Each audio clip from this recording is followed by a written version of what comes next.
jer, der har bibler med, må gerne slå op i Matteus evangeliet kapitel 13.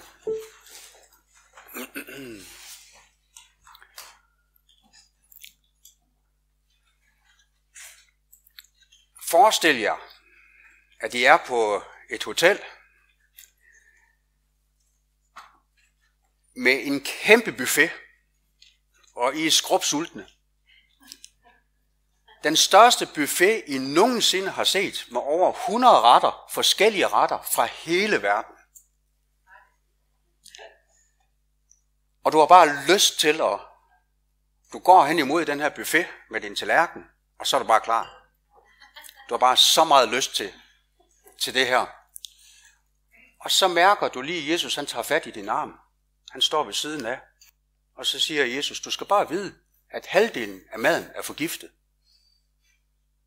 Og du skal bare vide, at noget af maden vil du dø af, hvis du spiser den. Men du bliver helt sikkert syg af den forgiftede mad. Og så træder han bare til side. Hvad gør du så? Går du til buffeten med samme iver, som du gjorde før? Jeg vil våge at påstå, at det samme med buffeten, sådan er det med al kristen undervisning og prædikener på nettet, på YouTube. Jamen, du kan ikke bare sige, at halvdelen af alt det, der er på YouTube, som handler om Jesus, som handler om Bibelen, at det er forgiftet mad, åndelig mad, og noget af det vil du dø af.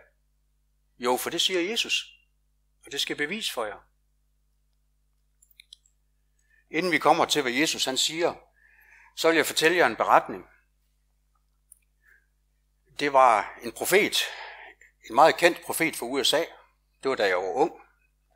Der tog Jesus ham i en henrykkelse, og tog ham ind i en anden dimension. Jeg har selv mødt den her mand, jeg har selv været over i USA og mødt ham. Nu er det mange år siden, så jeg skal prøve at se, om jeg kan gengive det korrekt. Jesus trak ham ind i en anden dimension, hvor han lige pludselig stod foran et kæmpe træ. Det træ var så stort, at han ikke kunne se til enden af det. Og træets grene strakte sig hen over alle lande i hele verden. Træet fyldte hele verden. Og så han et mærkeligt syn. Så han millioner af kristne samle sig omkring træets grene og de frugter, som træet bar. Der var bare den ulempe, at de frugter, som træet bar, var rådne, fordærvet. Og han så de her kristne, de her millioner af kristne, de lappede de her frugter i sig. Og de gjorde det, som dyr bare æder. Og han undrede sig, for han kunne se, at de var svækkede. Han kunne se, at de var syge. Han kunne se, at de blev dårligere og dårligere, des mere de spiste af den her frugt, eller de her frugter. Og så vender han sig om til Jesus, og så siger han så, hvad er det for et træ, som de kristne de spiser af, frugter af? Så sagde Jesus, det er kirken. Så sagde han, det kan da ikke passe. Og så i desperation, så hæv han sit sværd, fordi i den dimension, der havde han en udrustning og et sværd. Så hæv han hans sværd op og løb hen til en af rødderne. Og der kunne han se, at under en af rødderne, i jorden, nede i rodnettet, under den her rod, at der var der dæmoner, der pumpede sin gift op i rødderne, som så fortsatte op i træet og gav de her rådne frugter. Og helt impulsivt, så tog han sværdet, og så huggede han efter de der dæmoner ned i jorden med sit sværd. Og så skete der det, mens han gjorde det, at så de kristne, som var i nærheden, de her udsultede, syge kristne, som åd de her frugter, at så de her kristne, de vendte sig om imod ham, fuldt opmærksomme imod ham, og så angreb de ham. De forsvarede simpelthen træet med deres liv, og der kom så mange og angreb ham, og han vidste, at de ville dræbe ham. Så derfor så blev han nødt til at trække sig. Han opgav, og så sagde han til Jesus, jamen hvordan får vi stoppet alt det her? Det er jo vanvittigt. Og så siger Jesus, så nu vil jeg vise dig et billede, der kommer. Og det kommer snart, sagde Jesus. så han et billede af en hær, der kom fra alle verdensdele, fra alle lande, med hvide rustninger. Og det var Jesu hær. Og den her på en gang, på Jesu kommando, så gik de hen til rødderne over hele verden, alle rødderne, og så stak de deres sværd ned i alle rødderne på det her træ, og så døde træet. Så døde kirken. På en gang, på et øjeblik. Og så sagde Jesus, det vil ske snart. Og så var han tilbage i virkeligheden. Er det en falsk profet, eller er det en sand profet? Det kan vi kun afgøre på en måde. Det kan vi afgøre ved at se, om det stemmer overens med det, som Jesus siger. Fordi alt profeti og alle syner skal afgøres og måles ud fra, hvad Jesus selv siger. Er vi enige om det? Ja, for vi følger Jesus. Så findes der en undervisning fra Jesus, som understøtter det her, og som viser, at det her det er rigtigt. Ja, det gør der faktisk. Og nu siger jeg så det forbudte ord, det hedder Skøgekirken. Jeg skal nok lade være med at definere, hvad det er.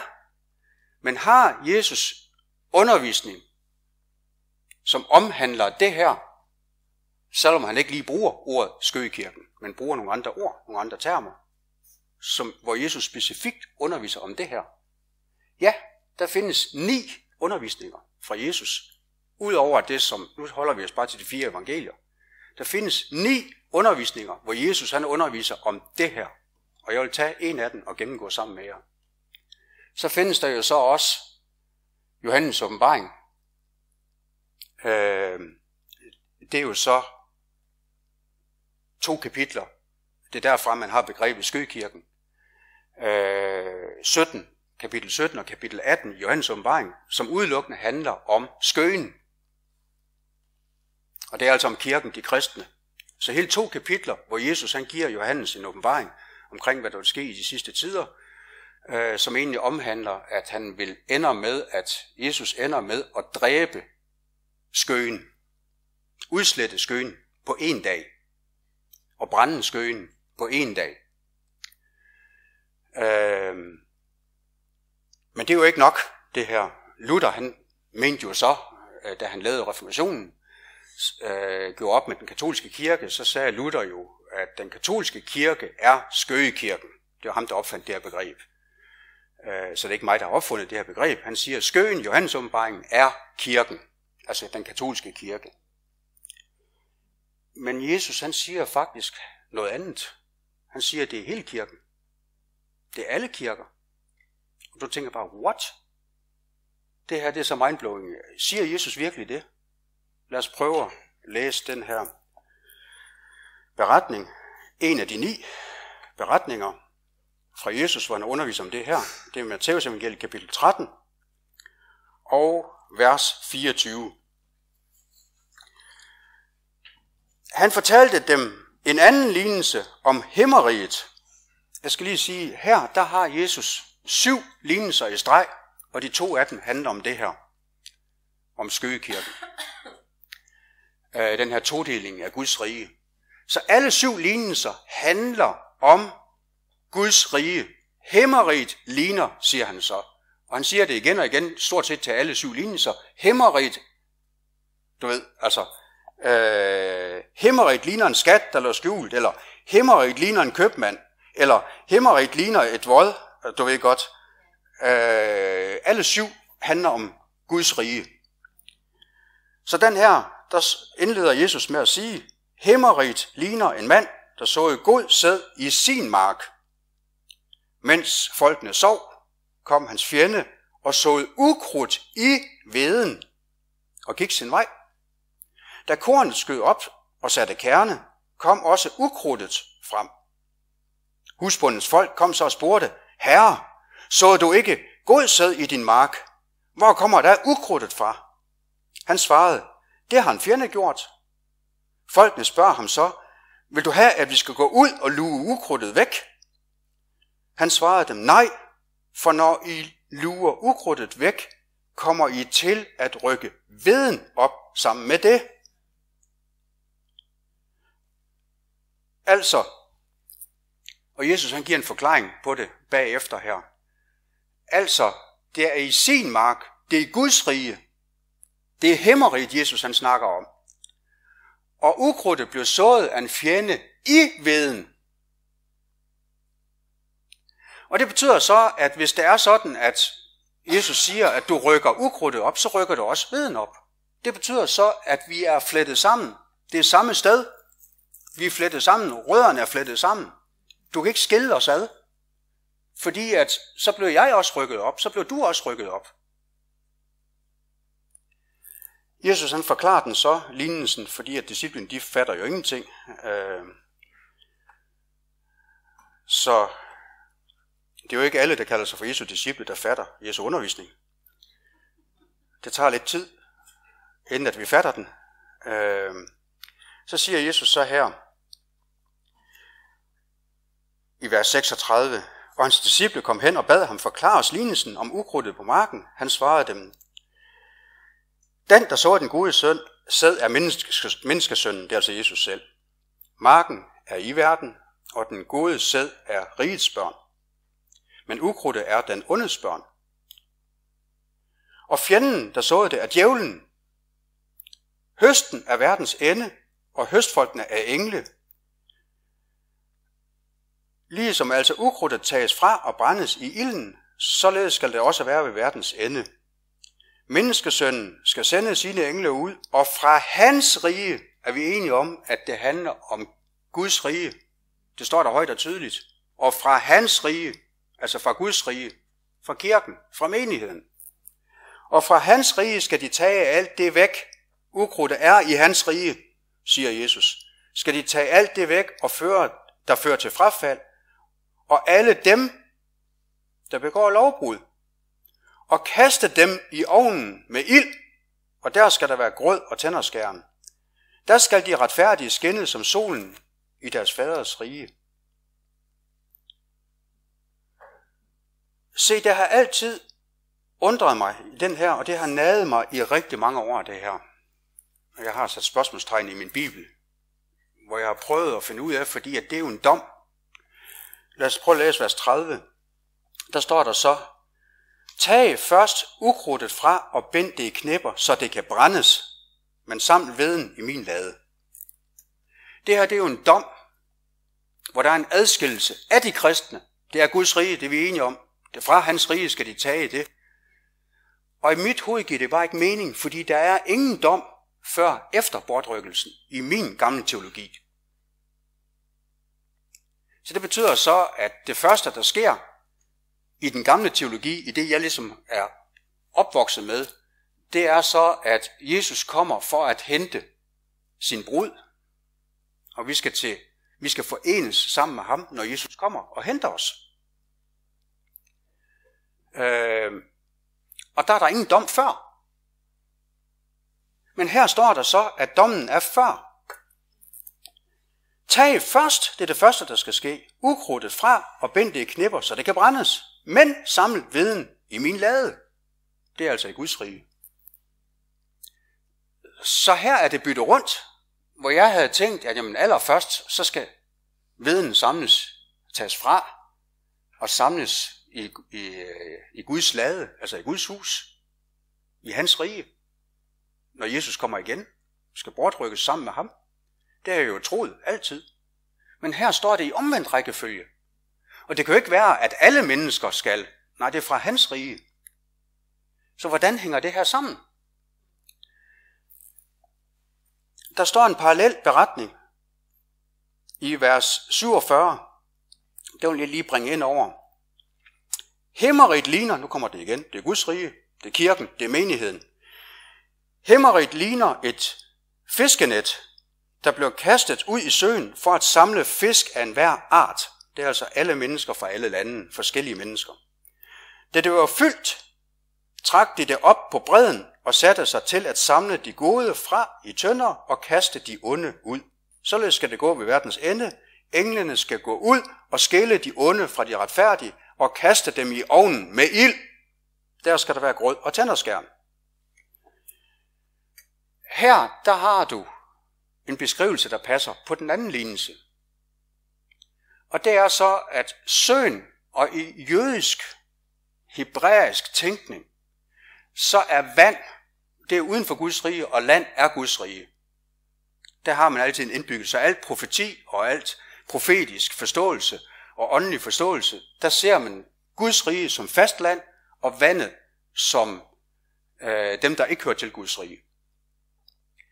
Så det, som Jesus egentlig siger, det er, at dem, som er uden for Guds rige, ude i det pulserende verdensliv, at der skal der være en indhøstning på et tidspunkt, hvor Jesus kaster sit fiskenet ud, for at rykke dem op på land ind i Guds rige.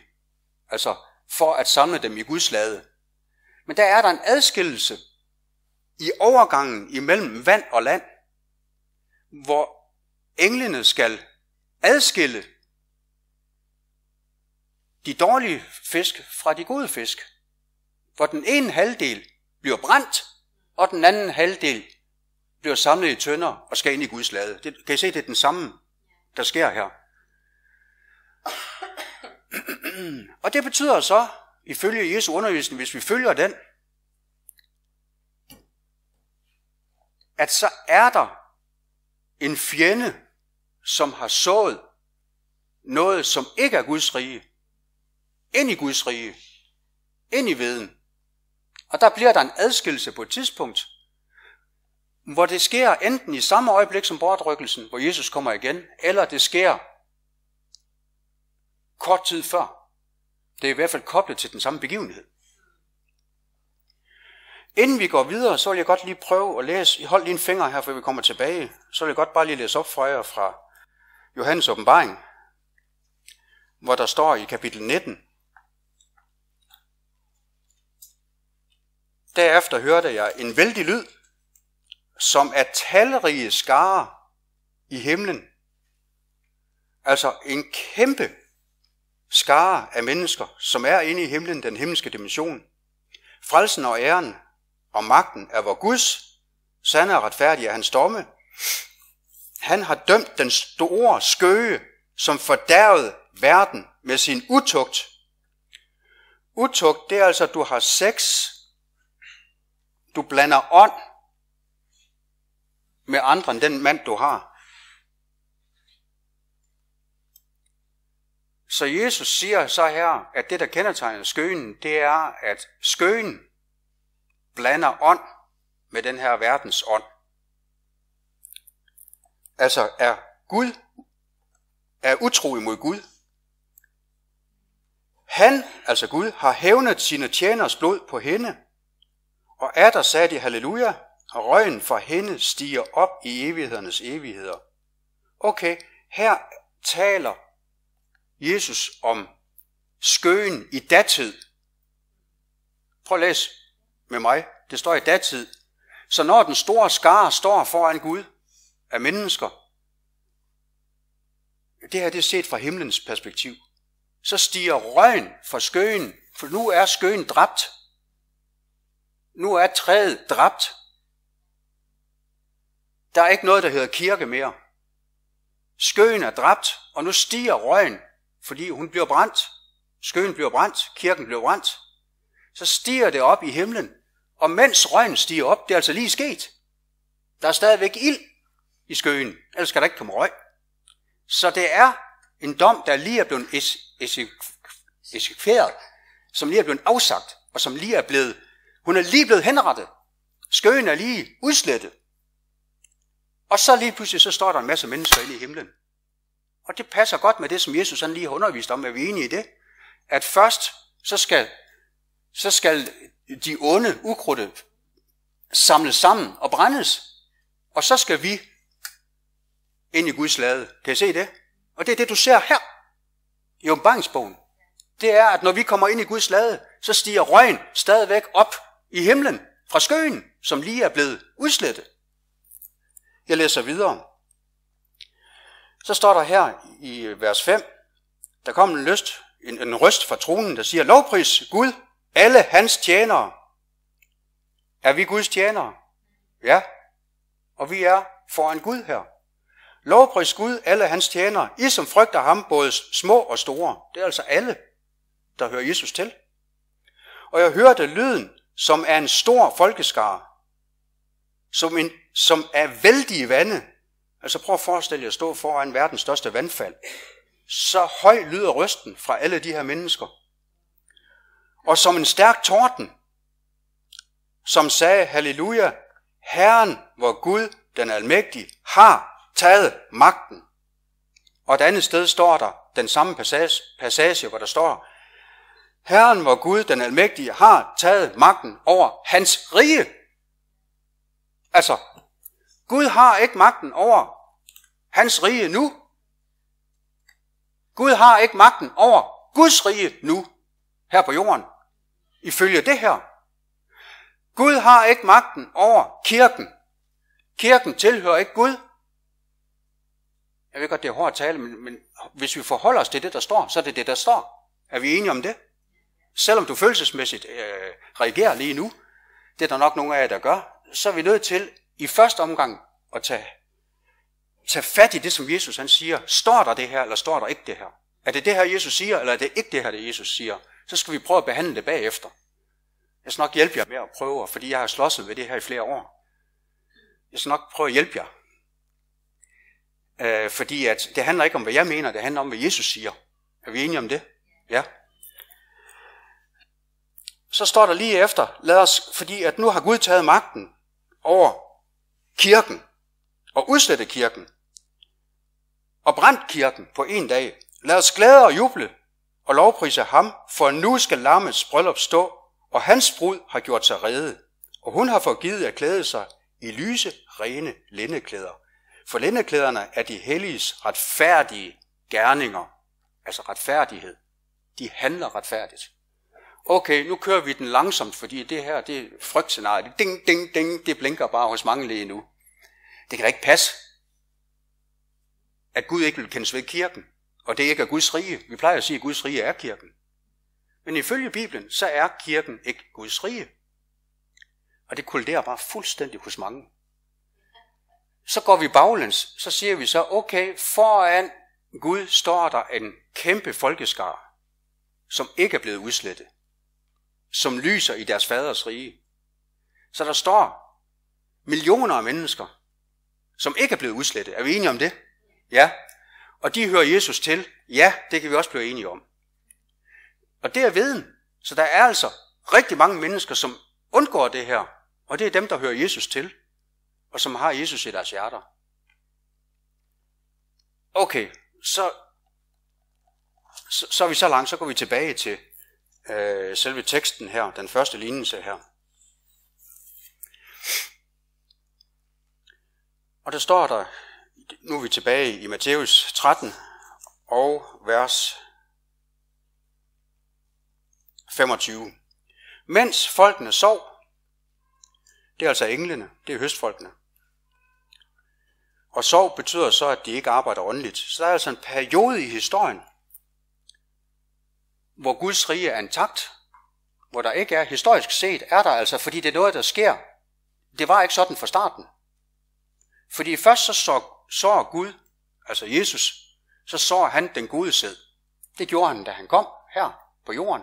Der såede han sit eget ord og startede hans menighed, hans efterfølgere. Det er den gode sæd, veden.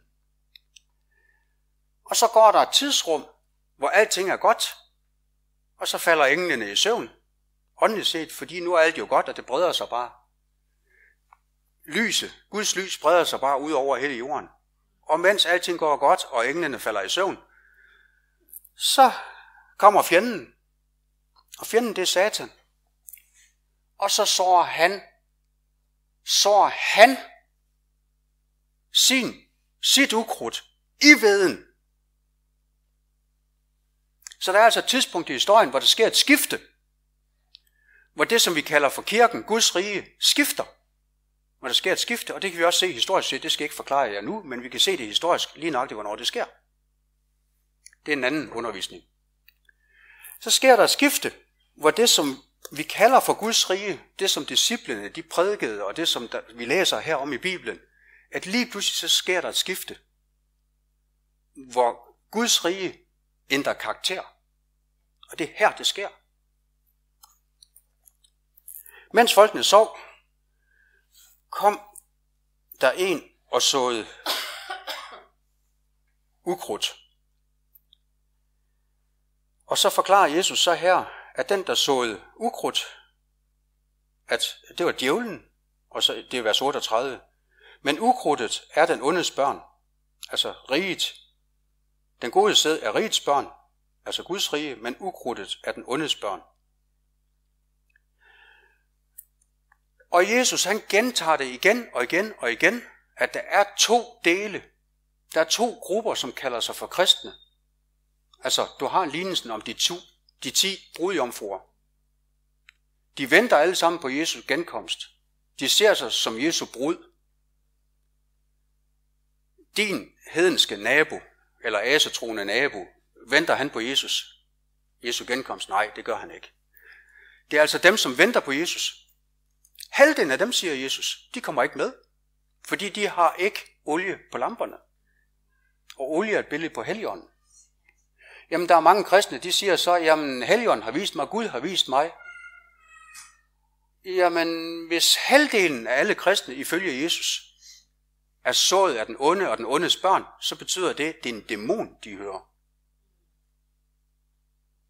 Jamen, kan du være så skarp og så ondsindet, han har sagt, kan du ikke, der er nogen, der har sagt til mig bare for et par dage siden, jamen, kan du ikke bare forkynde Jesus, i stedet for at skal sige det, du siger, for det bringer uro. Kan vi ikke bare snakke om Jesus? Jamen, det er det, jeg gør. Har jeg ikke kun læst op af, hvad Jesus siger? Er vi ikke enige om det? Jeg har kun forkyndt, hvad Jesus han siger. Jeg har ikke sagt noget som helst. Jeg holder mig til Jesu ord. Så hvis ikke du er enig i det, jeg lige har læst op, så er du uenig med Jesus. Du er ikke uenig med mig. Du er uenig med Jesus. Så vi er nødt til at forholde os til, hvad er det? Hvad er det her for noget? At det billede, vi får præsenteret, det er vi blevet programmeret med, at vi er alle sammen, og vi skal have enhed, åndens enhed med alle kristne. Det kan vi ikke. Kan jeg få enhed, åndens enhed med en dæmon? Nej. Det er derfor, der er den uro iblandt Guds folk. At vi er nødt til at skal kunne mærke efter, hvad er det for en ånd? Og Jesus han siger, at du skal kende træet på frugterne. Du skal kende træet på frugterne. Og det enkelte menneske, Jesus siger så, at du skal ikke lade blot begge dele gro side om side. Vi skal ikke bekymre os om det her. Vi skal ikke gøre som den her profet, der lige pludselig prøver at dræbe træet eller dræbe dæmonerne i træet. Det kan du ikke, for det er jo forudsagt, at Gud vil selv tage opgøret. Og på en gang, på en dag, dræber han halvdelen af alle kristne og brænder dem. Udsletter kirken en gang for altid. Jeg tror, og det er bare et gæt, at Antikrist han er muslim. Og jeg tror, at alle verdens ledere giver ham magten. Fordi af muslimerne, der står i Koranen, at deres endetidsberetning, så skal de dræbe alle kristne og alle jøder og gøre hele verden muslimsk. Og det tror jeg sker på en dag. Og det første Antikrist han gør, det er, at han giver en befaling til alle muslimer over hele verden. Start med de kristne, udryd de kristne, og det sker på en dag. Ligesom krystalnatten. Det er mit gæt. Og der har Jesus beskyttet os, og taget os til side dem, der hører ham til. Det hele sker på en dag, efter min mening. Det er bare et gæt. Det har ikke noget med Bibelen at gøre, det er bare min menneskelige gæt. Jeg tror, det kommer. Det er uundgåeligt. Det er forudsagt, at skældet vil ske, men bare for at forklare jer, det kan ske. Uanset om I tror på det eller ej. Nu skal vi ligesom prøve at lande den her. Mennesker, der elsker Jesus, kan godt være i en kirke. Forskellen er, hvor får du din åndelige mad fra? Får du den fra kirken, fra systemet, eller får du din åndelige mad fra Jesus selv? Får du din åndelige mad fra Helligånden? Læser du selv i Bibelen? Har du selv et forhold til Jesus? Hvis du selv har et forhold til Jesus, så er du sikret, uanset om du sidder i en kirke, eller du sidder på et værtshus. Så ser det lige ud. Skal jeg gentage det? Hvis du har Jesus i dit hjerte, og elsker ham og vandrer med ham hver dag, så er du sikret, uanset om du sidder i en kirke eller på et værtshus. Så det handler om, det er, at vi skal have et forhold, fordi vi går en tid i møde, hvor verden bliver rystet, og der kommer til at ske værre ting, end vi har set indtil nu. For ligesom mørket rejser sig, så rejser lyset sig også op. Så Jesus kommer til at rejse en endetidsherre, og det kommer jeg til at prædike lidt om i det kommende år her, løbende. Hvad er Jesu endetidsherre? Hvad er lyset i mørket? Hvad er saltet? Hvad er det, Jesus egentlig kalder os til? Så Jesus rejser en hær, som vil sejre over mørket. Mørket går sin undergang i møde, selvom det rejser sig, og lyset vil sejre over mørket. Og vil du være med, så den eneste måde, du kan sikre dig, det er at slukke for YouTube-kanalerne. Lad være med at se på alt det der, fordi at halvdelen af det er forgiftet. Du bliver syg af det. Det er forgiftet åndelig mad. Lyt selv til Jesus. Lyt selv til Jesus. Og så skal du vurdere den, der sidder der ved siden af. Har vi samme ånd? Er det en dæmon, de lytter til, eller er det Helligånden, de lytter til? Og så kan du beskytte dig selv. Skal vi bede sammen? Herre Jesus, jeg takker dig, fordi at du vil hjælpe os i den tid, som kommer, til at vi kan leve i tryghed og leve et roligt liv og ikke bekymre os om morgendagen, selvom verden rejser sig, og selvom ondskaben rejser sig, så jeg takker dig, fordi du har et folk, som du vil føre sikkert igennem. Jeg takker dig, fordi at du har alt magten i himlen og på jorden og under jorden. Og jeg takker dig, fordi at du lader ikke en fugl falde til jorden. Du lader ikke, uden at du ved det. Du har selv tal på vores DNA, hvor mange hår vi har. Jeg takker dig, fordi der er ikke noget, der er tilfældigt i den her verden. Jeg takker dig, fordi du har styr på alting. Hjælp os til, at vi ser, at du har alt magten i himlen og på jorden. I Jesu navn. Amen.